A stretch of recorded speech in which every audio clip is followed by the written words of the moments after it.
হরিনাম তো হচ্ছে প্রত্যেকটা প্যান্ডেলে, লক্ষ লক্ষ টাকা খরচ করছেন, অথচ হরিনামের আসরে কিভাবে যাব এই হরিনাম সম্পর্কে যদি না জানি তাহলে আসরে গিয়ে গড়াগড়ি দিয়ে লাভ কি হবে?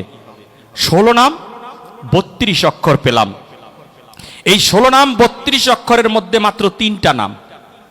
নামের ব্যাখ্যা বৃহৎভাবে দেওয়ার নিষেধাজ্ঞা রয়েছে, তথাপিও ভাগবতে যতটুকু দেওয়া যায় আমি ততটুকু বলছি।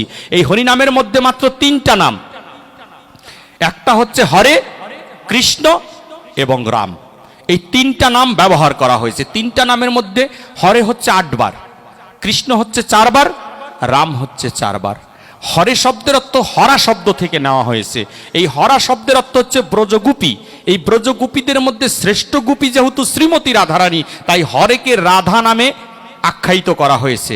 কারণ এই এলাকার এমপিকে যদি নিমন্ত্রণ দেওয়া হয় তাহলে এলাকার সবাই নিমন্ত্রণ পেয়ে যায়। আপনার গৃহের আপনার পিতাকে যদি নিমন্ত্রণ দেওয়া হয় তাহলে সবাই নিমন্ত্রণ পেয়ে যায়। তদ্রূপ সকল ব্রজগোপী নিমন্ত্রিত হয়ে যাবে একমাত্র রাধারানীর শরণ নিলে। তাই সেই রাধারানীর নামটা অগ্রভাগে দেওয়া হলো রাধা। রাধা হচ্ছে প্রেম, রাধারানী হচ্ছে প্রেম। আরেকটি নাম হচ্ছে কৃষ্ণ। আমরা কি পেলাম? হরে হচ্ছে প্রেম, কৃষ্ণ হচ্ছে আকর্ষণ, সর্ব আকর্ষক হচ্ছে কৃষ্ণ। এবার এই সর্ব আকর্ষক কৃষ্ণ, কৃষ্ণকে বলা হয় মদন মোহন। এই মদন মোহন হচ্ছে আকর্ষণ। এই মদন মোহন যদি আকর্ষণ হয় তাহলে শ্রীমতী রাধারানীর নাম হচ্ছে মদন মোহন মোহিনী। ওই মদন মোহন যাকে আকর্ষণ করে তার নাম হচ্ছে শ্রীমতী রাই কিশোরী। আজকে সেই রাই কিশোরীকে তোমরা সিনেমার পর্দার নায়িকা বানিয়ে দিয়েছো, অথচ ওই বিশ্ব ব্রহ্মাণ্ডের মালিককে যিনি আকর্ষণ করেছে, বিশ্ব ব্রহ্মাণ্ডের মালিককে যিনি আনন্দ দিয়েছে, আজকে সেই রাধারানীকে তোমরা সিনেমার পর্দার নায়িকা বানিয়ে দিলে। ঘরে বসে মালা জপ করো আর ওই বাজে দৃশ্যগুলো তোমরা দর্শন করছো। রাধারানী সিনেমার নায়িকা, কৃষ্ণ সিনেমার নায়ক। এটাই তো সনাতন ধর্ম শিখেছি আমরা। আজকে আমি অনেক কীর্তনের আসরে আমি ইউটিউবের মাধ্যমে দেখতে পাই, অনেক কীর্তনের আসরে রাধা কৃষ্ণ সেজে বাজে অঙ্গভঙ্গি করে নৃত্য করে আপনার আমার পকেট কেটে টাকা নিয়ে যাচ্ছে। আমরা নতুন নতুন টাকা তুলে দিচ্ছি তাদের বাঁশির সাথে। এটা কি শাস্ত্রমতে ঠিক আছে কিনা আপনাদের কাছে আমি প্রশ্ন রেখে গেলাম। সকল প্রশ্নের জবাব আমি দিব না, আপনাদেরও সময় এসেছে প্রশ্নের জবাব দেওয়ার। আমার মতো একটা নরাধম ব্যক্তি আমি যদি কৃষ্ণ সেজে বাজে অঙ্গভঙ্গি করে নাচি তাহলে এটা আপনি কেন মেনে নিচ্ছেন? কৃষ্ণ হচ্ছে আরাধ্য, আরাধ্যর চেয়েও আরো আরাধ্য যদি কেউ থাকে তাহলে তার নাম হচ্ছে শ্রীকৃষ্ণ। সেই কৃষ্ণকে যিনি আকর্ষণ করেছেন তার নাম হচ্ছে শ্রীমতী রাধারানী। তোমাদের যদি লজ্জা থাকে, এই সনাতন ধর্মের আমাদের যদি লজ্জা থাকে, তাহলে রাধারানী কি করে নায়িকা হয়? কি করে 2 টাকার একটা নর্তকী হতে পারে রাধারানী? আমি একটা পেজে দেখেছিলাম, একটা পেজের মধ্যে দেখেছি একটা পরিচালক, তিনি বৃন্দাবন বা কিছু একটা নাম আমার মনে নেই, সেটার মধ্যে তিনি রাধারানীকে নায়িকা বানিয়ে শর্ট কামিজ পরিয়ে রাধারানী কৃষ্ণর বাঁশি শুনে জঙ্গলে গিয়ে একটা গাছের সাথে ঢেলান দেয়। আমরা অনেকেই জানি আমরা 2 টাকার প্রেম করি এই সংসারে, অনেক গাছতলাতে নায়িকাকে ডাকি। সেই রূপ ভাবনা থেকে রাধারানীকে আবির্ভূত করা হয়েছিল। আমি ওই পেজে নক করে আমি কথা বলেছিলাম যে আপনার এই আলোচনা, আপনার এই দৃশ্য যদি আপনি বন্ধ না করেন তাহলে আমি আপনার নামে করে মামলা করব। বলেছে আপনি কে? আমি বলেছি আমাকে আপনার চেনার দরকার নেই। তারপরে থেকে ওই পেজটা আমি পাইনি আর এইসব।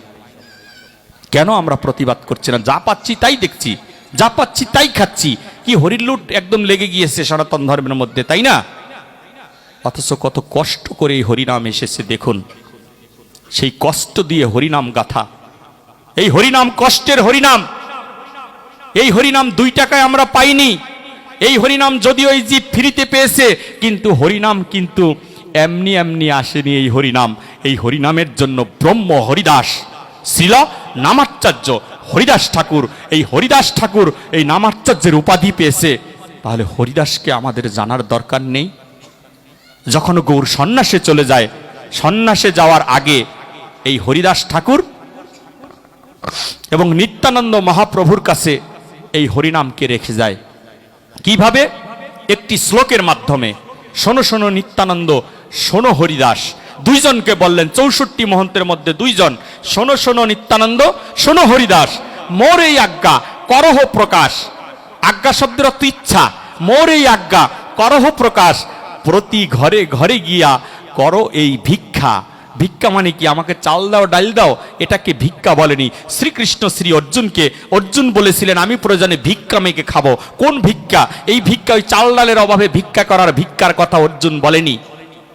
প্রতি ঘরে ঘরে গিয়া করো এই ভিক্ষা। ভিক্ষা শব্দের অর্থ অনুরোধ করা।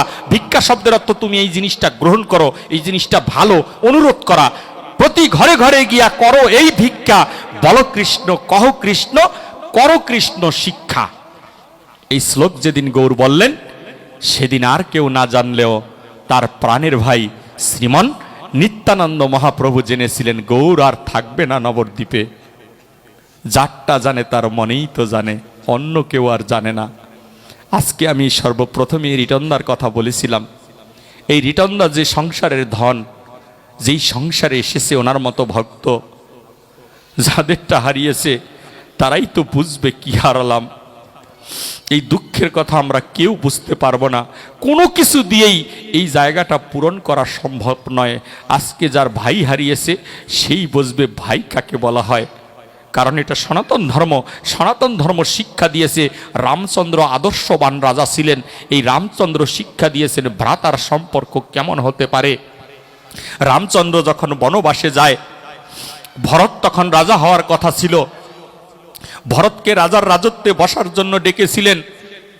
ভরত বলেছিলেন আমাকে একটুখানি সময় দাও, আমিও দাদার সাথে ওই বনবাসে গিয়ে দেখা করব।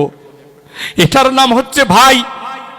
আজকে এই সমাজে সেই ভাইয়ের মাথা ফাটিয়ে দিচ্ছি আমরা 2 টাকা সম্পদের জন্যে। আমরা ভাইয়ের সম্পদ দখল করার জন্য এক ভাই আরেক ভাই জেলে চলে যাচ্ছি। এই জীব দেখার জন্য তো আমার গৌর আসেনি। এটা তো সনাতন ধর্মের আদর্শ নয়। যখন ভরত বনবাসের দিকে যায়, গভীর রাত্রে গিয়ে রামচন্দ্রকে পেয়ে যায়। রামচন্দ্রকে বলে দাদা তুমি চলো। বলছে না আমি যাব না, আমার পিতার বাক্য রক্ষা করার জন্যে আমি এই বনবাসে এসেছি, তুই চলে যা। আমি তোকে আদেশ দিচ্ছি, তুই গিয়ে এই রাজত্ব চালা, বাবার ঐতিহ্য তুই রক্ষা কর। বলেছে তোমার আদেশ ফেলে দেবার মতো ক্ষমতা আমার নেই, তবে তোমার কাছে একটা জিনিস চাই। বলেছে ভরত আমার কাছে আর কিছু চাস নে, আমার যা ছিল সমস্ত কিছু এই রাজত্বর মধ্যে রেখে এসেছি, শুধু 2-1টা কাপড় নিয়ে তোর বৌদিকে নিয়ে লক্ষণকে নিয়ে আমি বনবাসে চলে এসেছি, আমার কাছে কিচ্ছু নেই, আমি তোকে কি দিব। ভরত বলেছিল দাদা তোমার পায়ের ওই পাদুকা জোড়া আমাকে দিয়ে দাও। যার ভাই হারিয়েছে সেই তো বুঝবে কি সম্পদ হারালাম। আমরা কি জানি সেই সম্পদের কথা? তখন এই পাদুকা জোড়া নিয়ে এই ভরত তখন এসে ওই রামচন্দ্রের ওই চেয়ারের মধ্যে, ওই রাজার সিংহাসনের মধ্যে এই পাদুকা জোড়া রেখে 14 বছর পর্যন্ত এই ভরত সেদিন এই রাজত্ব চালিয়েছিলেন পাশের চেয়ারে বসে। তারপরেও রামচন্দ্রের পাদুকা সেবা করেছিলেন। আর সেই স্বীকৃতির বলেই রামচন্দ্র বলেছিলেন আমি তো তোর চরণ সেবা করতে পারলাম না, আমি ভগবান হয়ে তোর চরণের সেবা করতে পারলাম না। আমি যখন দাপর লীলায় যাব তখন তুই হবি আমার সুদামা, আমি হব শ্রীকৃষ্ণ। সেদিন সুদামা হয়ে তুই আসবি, আমি তোর চরণ ধোয়াবো। এটা হচ্ছে ভাই। আজকে সেই ভাইকে যারা, প্রাণের ভাইকে যারা হারিয়ে ফেলছি, তাদের ব্যথা আর কেউ আমরা জানি না। আজকে রিটনদার পরিবার যেই শোকাহত হয়েছে, তাদের এই শোকের পক্ষে কথা বলার মতো কোনো ভাষা আমাদের নেই। তার যা ছিল তাই নিয়ে তিনি চলে গিয়েছেন। তবে আমি বিশ্বাস করি যদি তার যারা রয়েছেন, তার অনুসারী যারা রয়েছেন, তারা যদি প্রত্যেকটা ভক্ত সঙ্গে, সাধু সঙ্গে গিয়ে, কারণ এই রকম একজন ত্যাগী ভক্তের স্থান তো বৈষ্ণব সেবাই হবে, সাধু সঙ্গেই হবে, হরিনামের কীর্তনেই হবে। তাই তো তার উদ্দেশ্যে, তার আত্মার শান্তি যদি আমরা চাই, আমাদের উচিত তার অনুসারী হয়ে এই সাধুগুরু বৈষ্ণবের সঙ্গ এসে তার মনে মনে তার আত্মার মঙ্গল কামনা করা। এগুলো শাস্ত্রের সিদ্ধান্ত, এগুলো আমার কথা নয়। যখন ওই গৌর যখন এই হরিনামের কথা বলে যখন তিনি চলে যায়, তৎক্ষণাৎই আর কেউ না জানলেও তার প্রাণের ভাই নিত্যানন্দ মহাপ্রভু তিনি জেনেছিলেন যে একমাত্র আমার প্রভু বোধহয় আর নবদ্বীপে থাকবে না। প্রভু নবদ্বীপ ছেড়ে চলে যাবে, কারণ যেহেতু তিনি দায়িত্ব হস্তান্তর করে দিয়েছেন এই শ্লোকের মাধ্যমে, ওই 64 মহন্তের মধ্যে 2 জনকে যখন দায়িত্ব হস্তান্তর করেছেন, তখন আর তিনি থাকবে না। তাই তো একাদশী তিথির দিনে, একাদশীতে শ্রীবাসঙ্গনে খোল হারমোনিয়ামের মাধ্যমে আমার নিত্যানন্দ মহাপ্রভু একাদশী তিথিতে এই হরিনাম সংকীর্তনের প্রবর্তন করলেন। হরে কৃষ্ণ কৃষ্ণ কৃষ্ণ হরে হরে, হরে রাম রাম রাম হরে হরে। এই কীর্তনের মাধ্যমে এই জীব উদ্ধার হতে চলেছে।